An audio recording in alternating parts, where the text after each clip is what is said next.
You know that when you definitely see that sign, it is wrap it up time. We're about to wrap up the past week's most trending news stories. My name is Nonka Zimbolukundi. Super excited to be here, and I hope that you're just as excited to hear the wrap up of these news that you might have missed and those that you definitely want to hear. I'm sure you would agree with me that this week started off on a very shocking note where we learned of the passing of the veteran broadcaster Bob Mabena, who died at the age of 51 due to cardiac arrest. I'm still shocked. I'm sure you're still shocked. The country is still gripped by shock. Even after his burial, I mean, none of us saw this coming. His family did say that he had been having respiratory problems coming in and out of hospital, but this time, unfortunately, he didn't make it. And we can only rest in the memories and the legacy that he left for us who are broadcasting makers, broadcasting fanatics, broadcasting stars in the rising and in the making. And on that note, may his beautiful soul rest in peace.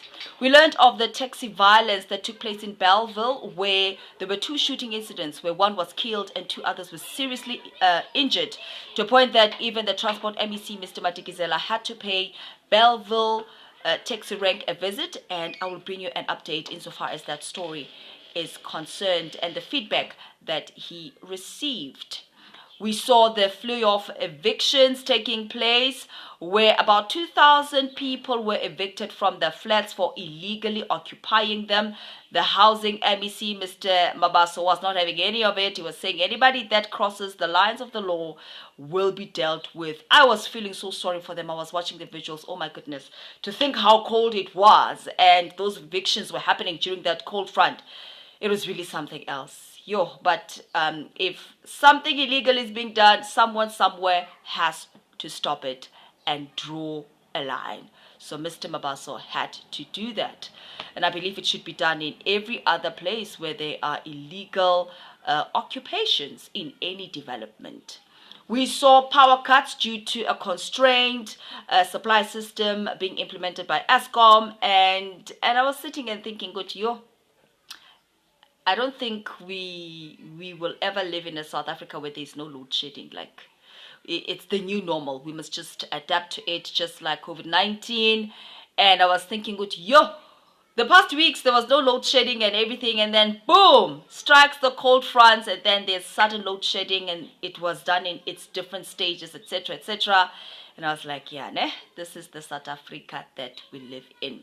Coming to sports news, we saw Barcelona being whipped by Bayern Munich 8-2 on home ground. All I can say is Askies. That's a record breaker. I mean, 8-2 is not a score that you usually get in football. But that's the nature of football. Today the team is the best. Tomorrow the same team can be the losers. So that's the nature of the football game, I guess. But 8-2, that was a whip. Askies Barcelona. Sorry. Hardy man. We learned of the airport, the aeroplane crash that happened at Kozhikode Airport in India, in which 19 people passed away. So this was an airplane that was flying people, or rather repatriating people from Dubai that had been stranded there due to the coronavirus. And I can only imagine the families that were looking forward to meeting their loved ones, for them to find out that they are deceased because of that aeroplane crash. It was something else. The two pilots passed away, both the pilot and the co-pilot, and it was just a very catastrophic crash. And may all the souls of those that passed away rest in peace, and their families move on from this ordeal.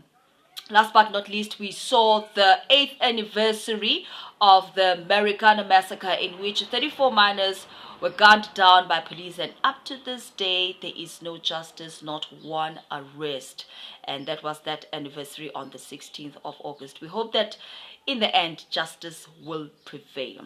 Now that's a wrap up of all the news stories that I had this week. I'll be back again next week with another episode. Continue to like, to share, and to subscribe to my channel, and don't forget to click that bell so that you get all the notifications of all the new episodes. It's been fantastic, and I'll see you next week. Shap shap.